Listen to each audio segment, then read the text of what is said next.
नमस्कार, मी अमित मुंडे, पुणे प्राईम न्यूजमध्ये आपलं स्वागत आहे।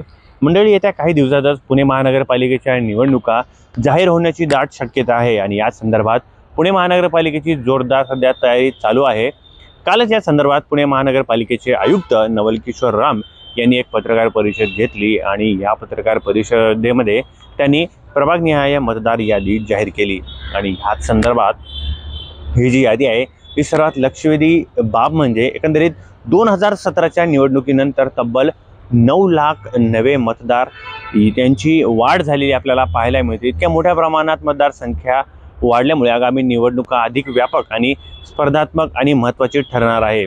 2017 मध्ये मतदारसंख्या सुमारे 26 लाख होती, मात्र गेल्या 7 वर्षात शहराच्या हद्दीत 32 नवे भागांचा समावेश झाल्यामुळे मतदारसंख्या आता थेट 35.51 लाख पर्यंत पोहोचली आहे। पुणे महानगरपालिकेच्या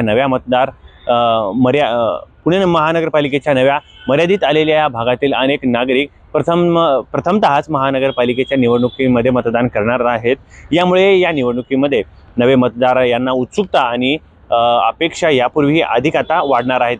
प्रभागनिहाय यादीमध्ये एकंदरीतच सूस, बानेर, पाषाण या भागामध्ये सर्वाधिक म्हणजेच 1.6 लाख मतदारसंख्या अव्वल ठरला असून शहरामध्ये वेगाने वाढणाऱ्या वस्तीमानाचा यावर स्पष्ट परिणाम दिसून येणार आहे। तर दुसरीकडे अप्पर आणि सुपर इंदिरानगर भागामध्ये केवळ 62,000च्या आसपास मतदार नोंदवले असून एकंदरीतच हा प्रभाग सर्वात लहान असल्याचं सांगितलं जात आहे। आणि मतदार यादी जाहीर करताना पुणे महानगरपालिका प्रशासनाने नागरिकांना आपापली नावे नीट तपासून पाहण्याचे आवाहन देखील केलेले आहे। नाव, पत्ता, वार्ड क्रमांक किंवा मृत व्यक्तींची नावे चुकीचा समाविष्ट होणे अशा अनेक गोष्टींवरती हरकती नोंदवण्याच्या संदर्भात या गोष्टी सांगितलेल्या आहेत। आणि दुसरं म्हणजे प्रभाग सीमा लक्षात घेऊन यादी तयार करण्यासाठी महापालिकेने प्रत्यक्ष स्थळ पाहणीसह आधुनिक सॉफ्टवेअरचा वापर देखील केल्याचंही सांगितलं आहे। आणि आगामी निवडणुकीमध्ये 41 प्रभागामधून एकूण 165 नगरसेवक निवडून दिले जाणार आहेत आणि त्यामुळे ही मतदार यादी केवळ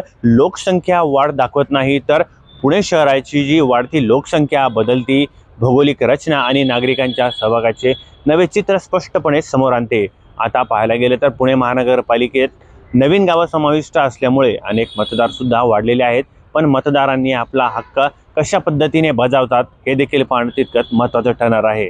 कॅमेरा पर्सन सोबत अमित मुंडे, पुणे।